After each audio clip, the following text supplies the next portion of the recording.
Greetings. Today we continue our study of the book of Revelation. We begin part 2 of the bride unveiled. So this is part 1 of part 2. We're looking specifically at Revelation chapter 21, verses 9 through 15. It says, "And there came unto me one of the 7 angels, which had the 7 vials full of the 7 last plagues, and talked with me, saying, Come hither, I will show thee the bride, the Lamb's wife. And he carried me away in the spirit to a great and high mountain, and showed me that great city, the holy Jerusalem, descending out of heaven from God, having the glory of God, and her light was like unto a stone most precious, even like a jasper stone, clear as crystal, and had a great and high wall, and had 12 gates, and at the 12 gates 12 angels, and names written thereon, which are the names of the 12 tribes of the children of Israel. On the east 3 gates, on the north 3 gates, on the south 3 gates, and on the west 3 gates. And the wall of the city had 12 foundations, and in them the names of the 12 apostles of the Lamb.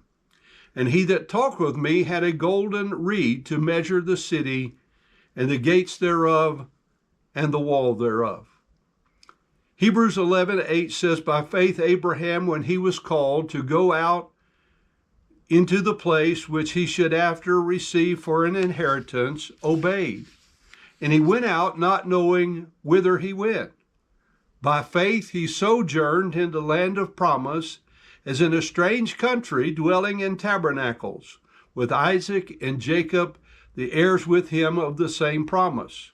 For he looked for a city which hath foundations, whose builder and maker is God. Through faith also Sarah herself received strength to conceive seed, and was delivered of a child when she was past age, because she judged him faithful who had promised.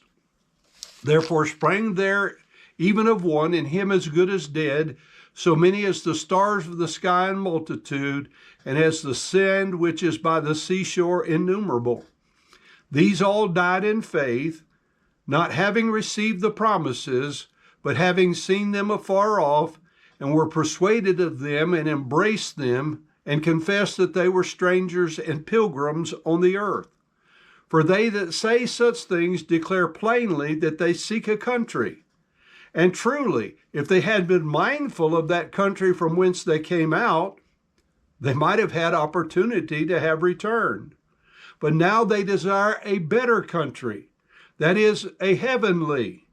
Wherefore God is not ashamed to be called their God, for he hath prepared for them a city." Now, certain facts are presented to us in this passage of Scripture. 1, God promised Abraham a city in the land that he would inherit. 2, God himself would be the builder, the maker, and preparer of the city. 3, this city would have foundations. 4, this city would be in a heavenly country. 5, God would be the God of those dwelling in this city. 6, Abraham died not having received these promises. Therefore, since God cannot lie nor fail to fulfill that which he has promised to do, all these things were still yet to be fulfilled at the time of the writing of the book of Hebrews. So I feel compelled to ask, if the city before us in Revelation 21 and 22 is not the city God promised Abraham, then I need someone to show me where and when in the Scriptures these promises to Abraham are otherwise fulfilled.